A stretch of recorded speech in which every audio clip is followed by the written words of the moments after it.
Hello, my beautiful people. Welcome back to the most complete spoken English course on YouTube, where you learn English without boring grammar, without textbooks, and without stress.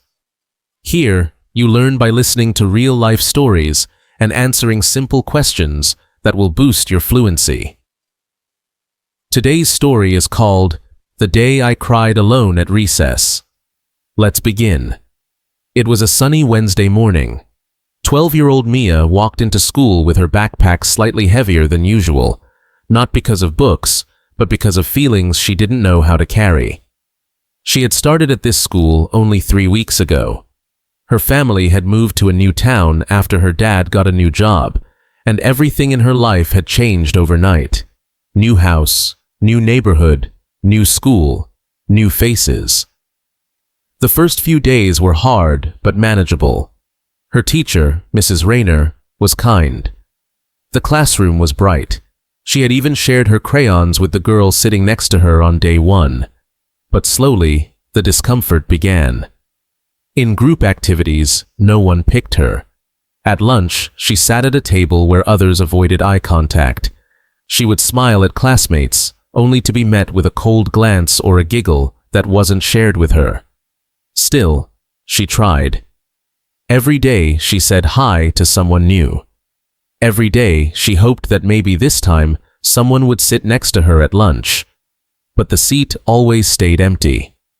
Then came the day she cried alone at recess. That morning, Mia had brought a small packet of stickers. Cute, colorful, animal-shaped stickers. She thought it would be a great way to connect. During recess, she walked up to a group of girls who were sitting on a bench trading bracelets. "Hey," Mia said shyly, "would you like some stickers?" One girl looked at them and said, "We're not babies." Another whispered something to the girl next to her, who immediately laughed. Mia stood frozen. She wanted to say something, but her lips didn't move. Then one of the girls added, "Why don't you go cry about it?" Mia blinked, trying to hold back the tears. She turned and walked away quickly, pretending to tie her shoelace near the big tree at the edge of the playground. But once she was behind it, the tears came fast. She sat down on the grass and covered her face. No one noticed. For 10 minutes, she cried alone. Not loud, not dramatically, just soft, aching tears of someone who felt invisible. She thought about asking the teacher for help, but what would she say? They don't like me? Would that even matter? That afternoon, Mia barely spoke. When she got home, her mom asked, "How was your day?" Mia replied, "Fine." Later that night, her older brother noticed her staring out the window. He walked over and asked, "What's wrong?" Mia hesitated. Then she said quietly, "I don't think I have any friends." Her brother sat down next to her and said, "It takes time. I was the new kid once too. You'll find your people. Just don't stop being kind." The next morning, Mia still felt nervous, but something inside her had changed. She realized that if no one wanted to sit with her, that didn't mean she wasn't worth sitting with. At recess, she walked to the same tree again, but not to cry this time. She opened her notebook and started to draw. Slowly, a girl from her class approached and said, "Hey, is that a horse?" Mia nodded.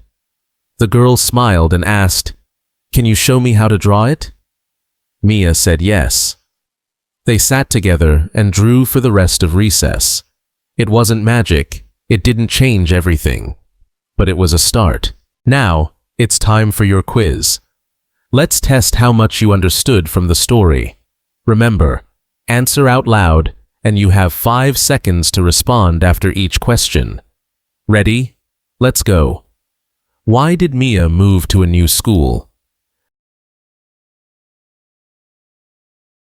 Mia moved to a new school because her family had to relocate when her dad got a new job in a different town. How did Mia feel during her first few days at the new school?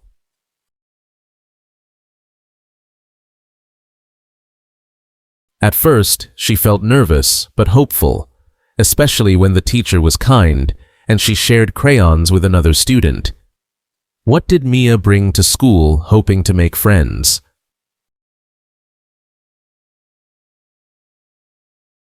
She brought a small packet of colorful, animal-shaped stickers that she thought other students might like. What happened when she offered stickers to a group of girls? The girls rejected her offer, mocked the stickers, and one girl even told her to go cry about it. Where did Mia go after being rejected?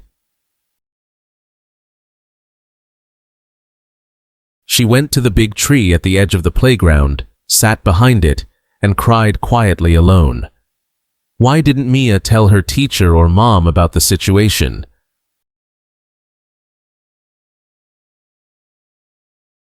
She felt that saying, "They don't like me," wouldn't change anything, and she wasn't sure how to explain the deep sadness she felt. What did her brother say when she finally opened up? He told her that it takes time to make friends, that he was once the new kid too, and encouraged her to stay kind. What did Mia do the next day at recess?